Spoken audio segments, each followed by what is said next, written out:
dans notre pays, dans la cohésion. Brisons ensemble les chaînes de la violence pour un Congo juste et plus fort, bravons les inégalités. Femmes vaillantes, femmes gagnantes, montrons notre détermination. Afin que les hommes nous accompagnent, nous portons l'avenir du Congo dans nos yeux.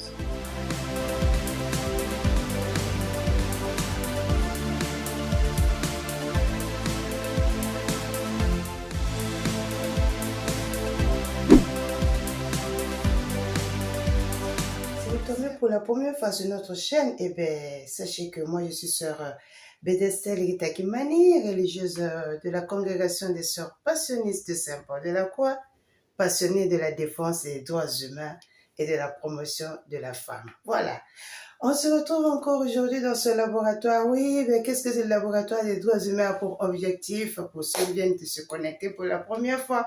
Eh bien, sachez que le laboratoire des droits humains a pour travail de pouvoir défendre les droits humains qui se trouvent dans la Déclaration universelle des droits de l'homme, mais notamment les droits des personnes vulnérables. Nous notons ici les femmes et les enfants. Après donc la publication de mon premier ouvrage portant sur la problématique des enfants victimes des conflits armés, les enfants que nous appelons vulgairement enfants soldats, aujourd'hui le tour est arrivé pour parler des femmes. Oui, des femmes. Alors, qu'est-ce que dit le droit international par rapport aux femmes et surtout par rapport à la relation entre hommes et femmes? Eh bien, sachant d'abord qu'il y a deux grands principes qui protègent, j'allais dire, la relation entre l'homme et la femme. Il s'agit bien du principe de l'égalité et du principe de la non-discrimination. Par l'égalité, on ne veut pas dire que l'homme est analogue à la femme et vice-versa, non. L'égalité, c'est justement devant la loi. L'égalité, ça signifie que en tout ce qui concerne le droit, les responsabilités, les chances, on ne peut pas traiter une personne humaine par rapport à son sexe, car tous nous sommes égaux devant la loi. Et il est difficile de parler de l'égalité sans pouvoir parler de sa jumelle, comme on le dit souvent, et sa sœur jumelle, c'est donc la discrimination, car les deux sont intrinsèquement liés. En réalité, parler de la discrimination n'est autre que briser l'égalité. Nous focalisons notre ouvrage sur l'univers professionnel. Constatons, est-ce que ces deux principes énoncés par aussi bien la Déclaration universelle des droits de l'homme que beaucoup de textes juridiques internationaux, même les textes qui émanent de l'OIT, l'Organisation internationale du travail, qui a dans ses attributions la question du travail, est-ce que ces textes sont respectés? Je doute fort. Peut-être c'est respecté sous certains cieux, mais d'autres cieux, non. Et dans l'univers professionnel, tout tourne autour du plancher collant et du plafond de verre. Et de la difficulté pour la femme de pouvoir occuper des postes, d'occuper le haut de l'échelle de la pyramide professionnelle. Violence, il y a le harcèlement, il y a le traitement inhumain et dégradant, il y a le plancher collant, il y a le plafond de verre, la difficulté d'assumer beaucoup de responsabilités. Bref, tout cela constitue des chaînes que nous sommes appelés à pouvoir couper, comme l'indique bien l'icône que j'ai utilisée dans la page de garde de mon ouvrage. C'est pour cela que ce livre se fait une voix qui crie pour dire basta avec ce genre de traitement à l'égard de la femme. Nous en avons assez avec les violences de notre humanité. Alors, en République du Congo, Madame la ministre Inès Ingani, dans l'hymne à la femme qu'elle a composé, elle dit qu'il faut briser ces chaînes. Quelles chaînes? De quelles chaînes il s'agit? Eh bien, les chaînes des inégalités. Mais il n'y a pas que les chaînes des inégalités, il y a aussi les chaînes de la discrimination.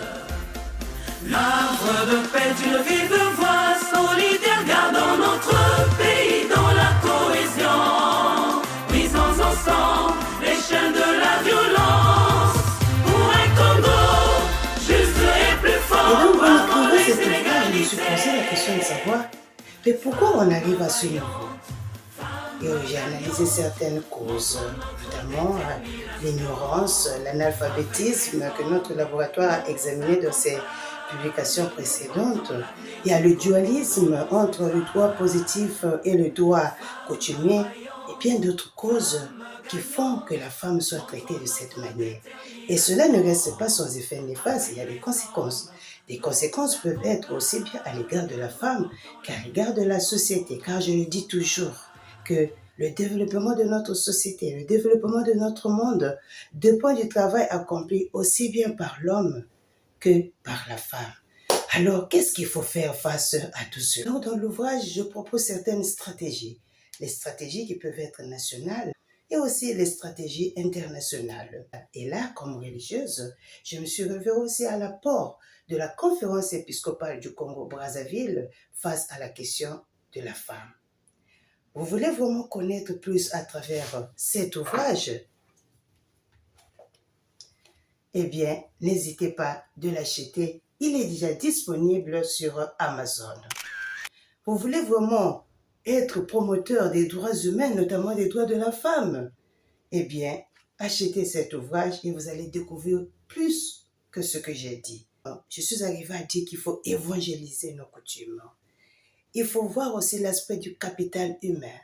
En dehors donc du capital humain, il faut promouvoir l'entrepreneuriat féminin. Mais cela ne suffit pas.